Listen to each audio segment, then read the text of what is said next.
Welcome, Grace Stevens, to Coaching in Session. How are you doing today? I am doing great. Thank you for having me. Of course, we're going to be talking about the work that you do.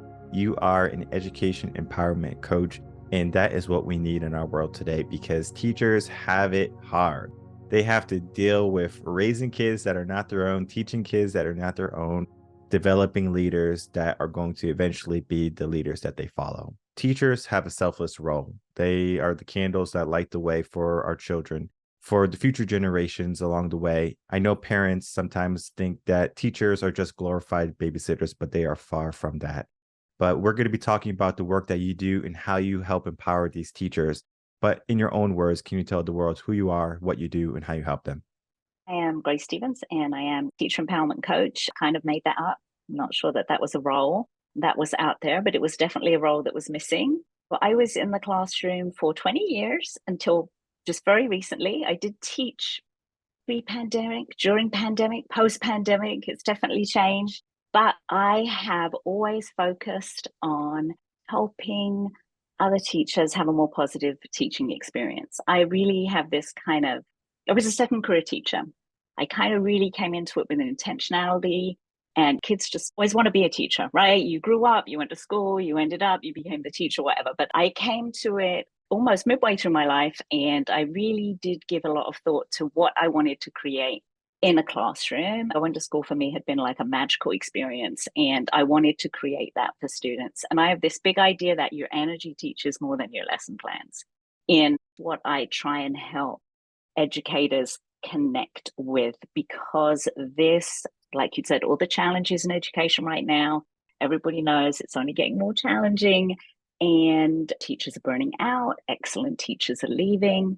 Just as tragically, teachers who are excellent but are burnt out are staying, and that's not helpful for anybody either, certainly not students or for themselves. And so I empower them to have a more positive teaching experience by looking at setting boundaries, limiting beliefs, all of those things. Teaching is, as you said, a career where you can easily get burned out because it is so much on your plate. Testing, sometimes behavioral issues, politics now. There's just so much that you have to juggle, and you cannot fit that all in one day, one lesson plan. As you said, energy teaches more than lesson plans. You're completely correct. We have a similar background. You have more experience than me in teaching. I only taught 5 years in public schools, and you are 20 years plus, right? So around there. That right there, you have seen many of the hardships, many of the growths, and many of the changes that are happening. So you are well suited to be an empowerment coach for teachers. Yes, you might have made that role up, but you are 100% right. It is a role that teachers need. And to be honest, I don't think teachers even understand that they need this because they go through their schooling, they get their bachelor's, maybe their master's, they do their cooperating teaching, and then they're thrown into the water, and and hopefully they can swim. Hopefully they just know what to do. But personal development is one of those things that teachers need ongoing. They need to learn new methods, new tips and tricks. We're going to be getting into that today, right? How do you help teachers become empowered? Like, what are some of those tools you use to get them into the empower mindset? First off, I just want to start by saying this is, like I said, I was a second career teacher. I had a very big corporate career. I went up the corporate ladder. I achieved everything I thought I wanted to achieve by the time I was 30, which sounds like a bold claim, but I actually did it. I was a corporate VP, large company, beautiful house, awesome kids, and stress beyond the max. Did not participate in my life at all. Kind of felt like I was on the outside looking in, right? I felt like I financed it, but then I outsourced it. I made this very big intentional change to do something with purpose. And I had always wanted to be a teacher when I was a little girl, but then I got off track thinking I needed to make money, right? Then I got into education and I had these big dreams of what I thought it was going to be. And, 20 something years ago, it was simpler. You spent magical time with children, but very quickly I started feeling the same burnout. Oh my gosh, stress, overworked, and anxious. I decided I could not change careers again. Like, I'd already gone back to school once with two young children, and I needed to do was change myself. That's how I got into this work of studying cognitive behavioral therapy, all the things, neuro-linguistic programming, things, right? So I never got into this work to like fix other teachers. I got it to fix myself. And I made great strides in learning to control my environment and feel empowered and understanding that I could create my own teaching experience inside my classroom. I could have my own little kingdom, regardless of what was going on outside. And it could be fun and magical, and kids could learn and be cooperative and all those things. What happened is a lot of other teachers started saying, you know, your experience doesn't seem to be our experience, even though we have the same students, the same administrator, the same parents, right? The same setup. You know, I taught in Title I schools for most of my career, so we know the challenges that come with that. It's when I really began to recognize that what I did do was just, I had taught myself to be empowered. And so I came up with this framework. I call it the ECHO framework. I mean, we're teachers, right? Acronyms, what you put out comes back to you. The E is for your energy teaches more than your lesson plans, right? It's your vibe that really, how excited you are and how you show up and how you support students really makes the difference, right? More than what curriculum you adopted. And then the C in the ECHO is control what you can control. Can't control all of it. There's so much of it, right? You got to focus on the part you can control. The H is happiness can be synthesized. I do a lot of deep dive into the science behind that. That is, I think teachers are more open to that now. 20 years ago, they weren't really so open to that idea. But now that we have growth mindset, and so much focus on that in the classrooms, that your intelligence is not fixed. You know what? Neither is your happiness set point. You can flex your happy muscle. You can create new pathways, right? That is a large part of it. And then the last part, the O, is other teachers' experience doesn't need to be your experience. And that's where all the limiting beliefs and all the how you really choose what you focus on, all those things come into play. So that's basically the framework. I wrote a book that broke it down into 10 habits.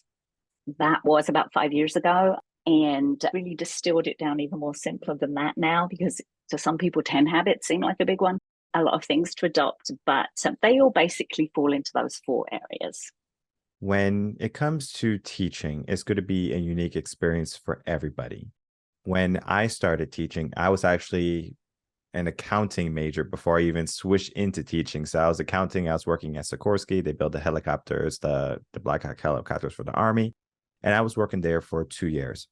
After that experience, I was like, first year was cool. I enjoyed it. I'm making money. I was like, I got to make money. And then the Yeah. second year is like, I can't do this for the rest of my life. I'm like 19 years old.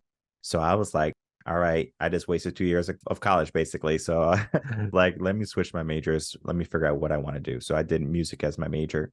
And I was like, I enjoyed teaching just through the process of growing up. I always had an inkling that I wanted to be a teacher. But then I was like, teachers don't really make any money. So I steered away to a job that made money, but then I was just miserable early on in my career. And I was like, I'm not going to do this to myself. So I went straight into teaching. Loved every single day of it. There's a lot of politics in schools. Even at my time in 2009 to 2016, I was dealing with a lot of politics.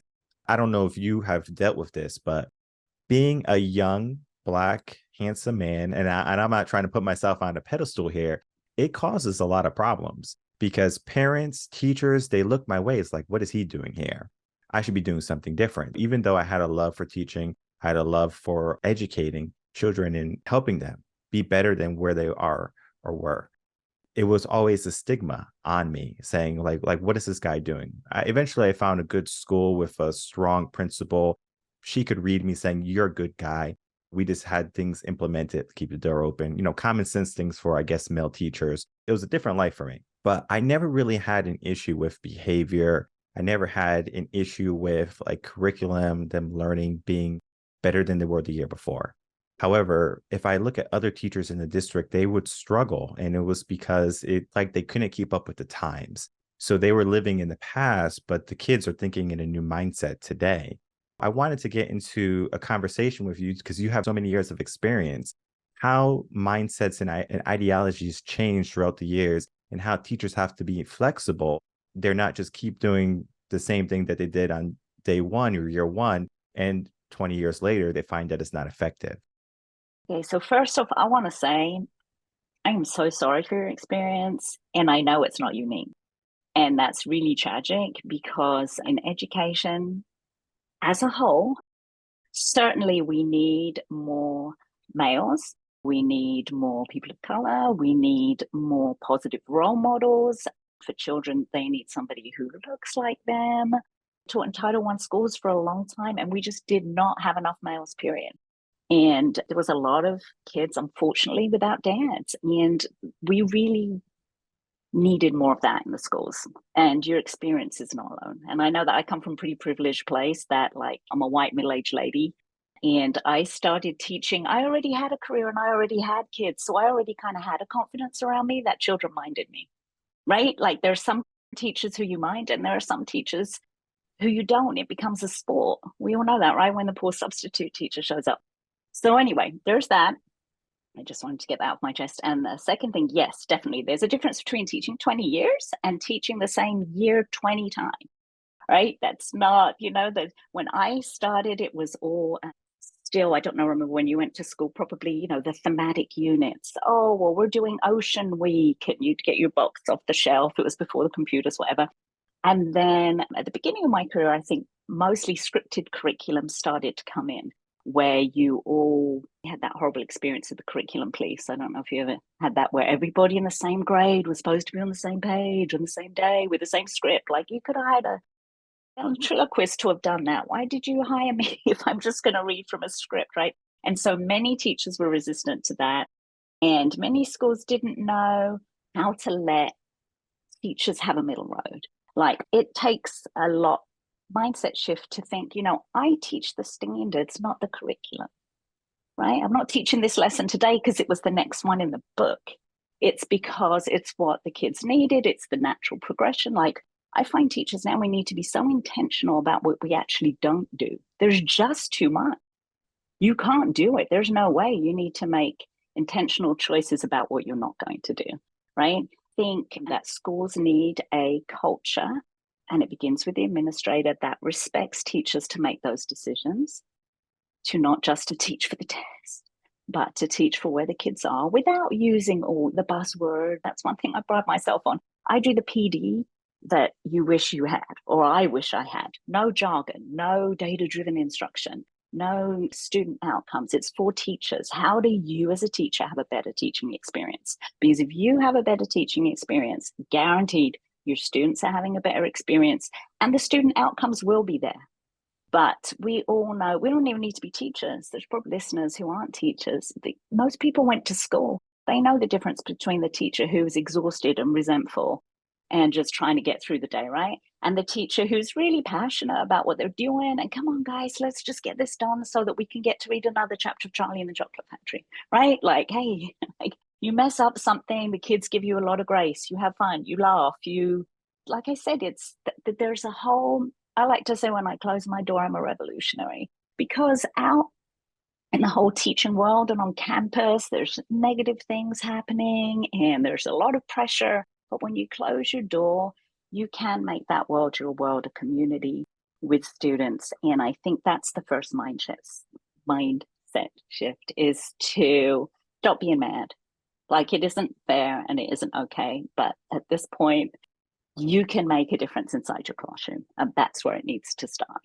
That's what I would say. But it is very difficult. I will acknowledge that I was always one who kind of had Jedi skills with classroom management. And I just to always, like I said, I commanded respect. I was personable. I really cared about the kids. I created a safe environment. Kids always felt, I see you, you matter. Like it's just something that I managed to communicate without necessarily saying those words. But in classrooms these days, after the escapade into lockdown and coming back, even I found it with all my years of experience and my confidence, even I got kicked around in the area of classroom management. So many dysregulated kids, it's so painful to see. And I think there was such a rush from administrators to get back to normal. And what back to normal meant was get back focusing on test scores. And it's like these kids are in such distress. They forgot how to do school. The least of it was they lost academic skills, like they lost social skills, they lost confidence. There's just a lot of things. So it is a difficult time, but it's not impossible to carve out a better experience. But it does take intention. It's not, you can't just show up to school tomorrow and hope tomorrow's going to be better. It won't be. Yeah. You do have to walk in every single day into school optimistic, driven, ready to give 100%. And it's hard when you're burned out to give that 100%. If you're tired, if you don't feel good. I remember one time I just didn't feel good. Like I had a fever or something, but I knew if I didn't go, like there was no substitute. It would be a very difficult position for all the other teachers if I didn't show up. So I go in and I was like, first class was like 9 o'clock in the morning. And I was like, okay, first class comes in. Let me just give 50%. I said, let me give 50%. Let's see what happens. It was terrible. All right. Yeah. Everything went wrong. And I'm really good at like behavioral classroom management stuff.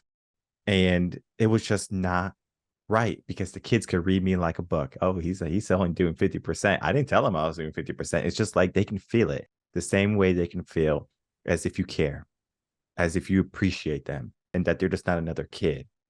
Because whenever there was a conflict, whenever there was something going on, if I came from a place of love and consideration, it was easier to reach them. And so we do have to give that 100% because if we go in thinking we can give 50% and survive the day, you're going to find that you're not going to make it. Because after that first class, I said, I can't do 50%. I have to give 100%, regardless of how I feel. And I gave 100% going after that. And I didn't have any more hiccups that day. But it was a great experience for me because I realized that you can't half-ass teaching. You have to be there. You have to be present.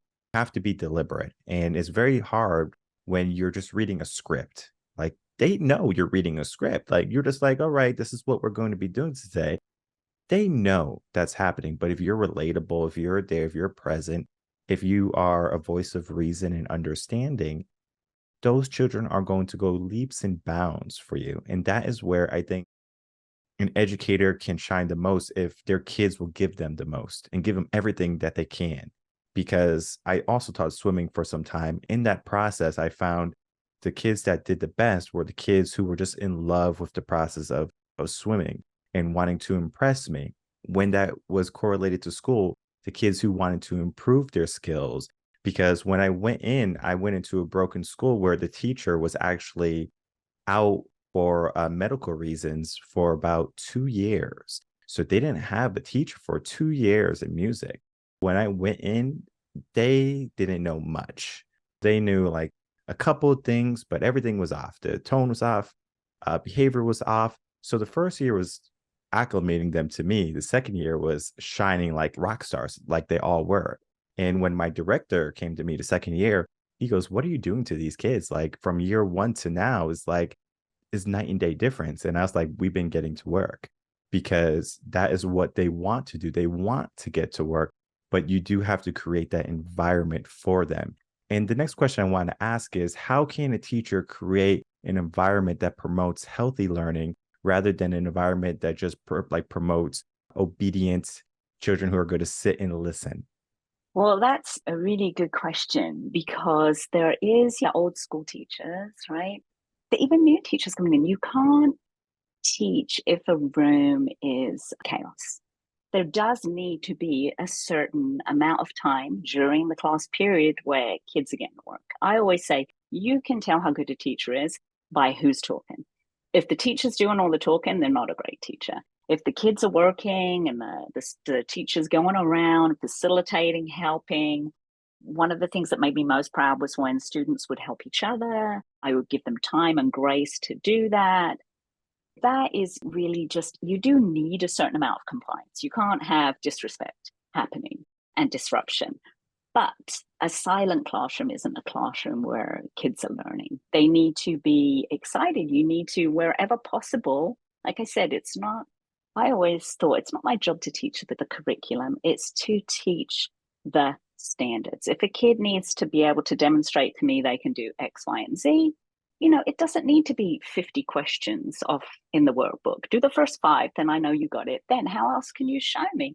And I would give kids a lot of creative freedom, not all the time, but in some assignments, they always knew there was something they could do that at some point during the week they could work on, a passion project, something they were really excited about. Or if they wanted to demonstrate their learning, on anything that we were doing. One of the things I love to teach reading, I would let kids do one book report a month. You know how that used to be. You'd come in and you'd read the report. I just let them go on Flipgrid, which is, an interactive video, and they could do it. And I gave them a choice board. There were 12 choices. Do whatever you want. Make an advert, make a YouTube trailer, draw a cartoon, like something that interested them, but showed that they had learned something too. I think students are no different than adults. We want a little bit of, one of the things that is when you look at the things that make people happy, flow state, purpose, all those things, one of them is occupational self-direction. Right? And so that's where a lot of teachers have been frustrated over the last 15 years. Everything got totally mandated and restricted creativity, like you were sucking the joy out of the classroom, right? Right. I still showed up dressed like an Oompa Loompa on Willy Wonka Day. Like I just called it Willy Wonka Day, showed up like an Oompa Loompa. Yeah, we did a lot of learning. Kids would write about, hey, we were learning persuasive writing.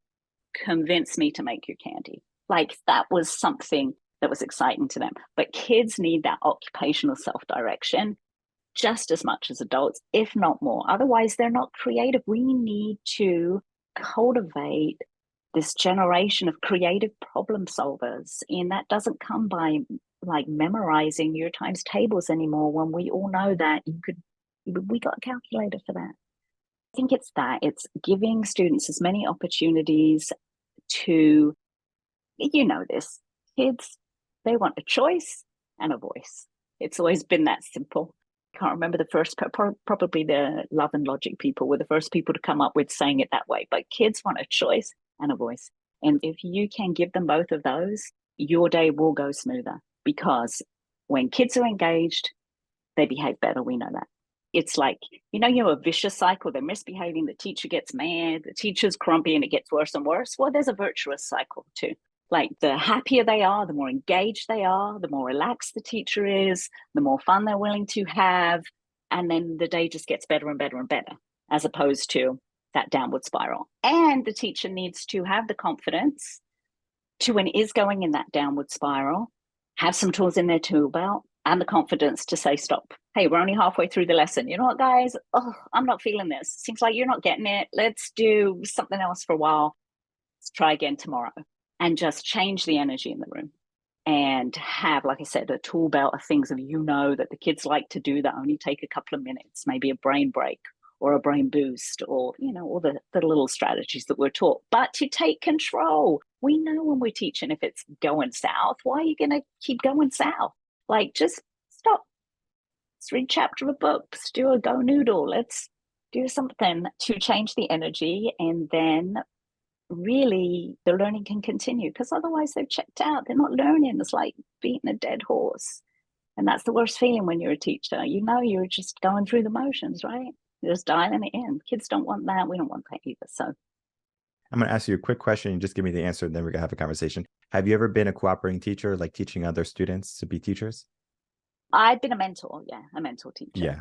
I can tell, like, all the students who worked under you just probably learned so much, because a lot of the things you have been speaking about are a lot of the things that my mentor teacher, my cooperating teacher, told me about. So I remember one time we were in class and it was going south, and I was just like, well, let's keep going. Let's keep going. We got 40 minutes. we got 40 minutes left. Like, all right. And then, like, after the lesson, he was like, all right, when things are going south, you stop. And I was like, oh, okay, that makes sense. So then when I was a solo teacher by myself now, and things would go south, I would say, I'm shutting down. And then that right there was just like, oh, like, this guy's not playing around. Like, we were fooling around, we were doing the wrong thing. He shut it down. And so they learned very quickly, like, all right, yes, we were doing the the wrong thing, but he also has control. He was able to get back control, and then we can try again. We can reintroduce it, basically, is what happened. It's like, okay, are we ready now? Because we can sit down and we can do it this way, but I think this way is a little bit more enjoyable. And they realized it. So it was almost like the unspoken language. And you are right. If they have a choice and a voice, it is so much easier to run a classroom. I worked my last year special education. And whenever I had students, just even in my early years of teaching music, they would come in to do observations on the students, and vice principals would come in to do the observations. And every time, like, the class was over, principal come over to me, whoever. This guy doesn't even have a problem, it seems like, with you because he's doing everything he's supposed to do, blah, blah, blah, blah, blah. And it's just because they're engaged, you're doing something they enjoy versus like, all right, sit, like be good. And I never called a student a bad kid. I have a terminology for them. I call them heavy hitters. They're like, if you're familiar with baseball, you could throw a fastball, they're going to get a home run every single time. So sometimes you got to get ready to do curveballs, you got to do some change ups and things like that. And you have to be ready for bear. You have to be ready for whatever they're going to toss your way. Because when you get into the mindset that there's bad students or that there's students who are not worth your time and you're like, oh, this student will never be anything, the joy of teaching is going to start to dissipate a lot sooner than if you just always had that aspiration of no matter the child, no matter the grade, I want everyone to succeed. And that's where a lot of limiting beliefs come in because teachers are going to give those to kids like, hey, you're not going to be anything. You might as well just give up, be a garbage man. And teachers say Oh, that terrible. and it's crazy because they do it in the teacher's room in the cafeteria. And it's just like, whoa, like how much negativity can a teacher have that's supposed to be positive and uplifting these children? Yeah, I spend a lot of time coaching teachers on just protecting their mental peace, but also, yeah, just each child. Like, I never looked at, when their file comes to you and the teacher the year before has written something, I never even look at that. Like, this is a clean slate. I believe everybody can be successful and kids rise to the occasion. And I really, those kids, the heavy hitters, I call them my spiritual practice. I mean, there are days, I'm not going to lie, there are kids that you're just like, oh my gosh, woo, right. Today is not to take it personally, not to let them get to me, because sometimes it is like a game, right? They want kids who feel so out of control. The only way they feel in control is they can control an adult's emotions. There are these kids that try and get you to lose it. You ever have one of those that once they finally lost it, they're so escalated and now you're escalated and they suddenly decompress because now they feel they're in control. Understanding that and knowing that that's just a maladaptive habit that a child has, not that they're a bad child, but they're in survival mode. How can I make them feel control in other ways that are more productive? But yeah, I'm not going to lie. Some kids are spiritual practice. It takes all year to get through to them. But those are the kids you remember the most, right? Those are the Exactly. kids Yes. that teach you the most. Those are the kids that make the job most satisfying. Those are the kids that, 15 years later, I run into them and they still run up and hug me in the grocery store, Miss S, and they tower above me and had them in second grade. It really is, like I said, it's a mindset shift that you can create your own experience. You don't, other teachers' experience doesn't need to be your experience, not with that, not with those students, not with the administrator. You can have your own experience of that person, despite you create it. You don't just go along with it. But it does take intention, it does take practice, but it is so worthwhile. Otherwise, why teaching if we're stressed and we're just living for the weekend or for retirement? Did you ever teach with those, what I call a road teacher, which is like retired on active duty? You get so many years in, right? You're like, what are my choices? Like, I gotta hang out for the pension. And that kids know that too. They know that. And they're going to play you up, and it's not going to be fun, and it's not going to be what they need. It's not productive, and it's not fair to you, and it's not fair to your family, and it's just like, so it's this whole kind of vicious circle. So it is something that takes intention, that can be done.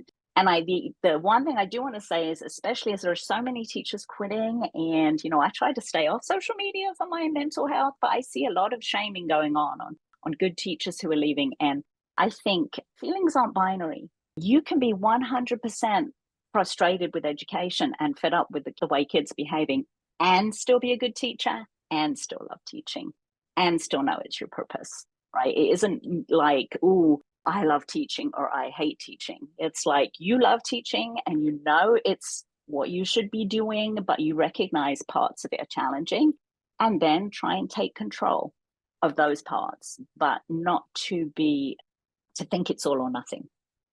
To like, oh my God, I can't take these kids anymore, I'm quitting. Like, there's something you could do in between. You could up your skills on setting boundaries, on intentionally creating balance, on knowing how to protect your peace, on decompressing your nervous system.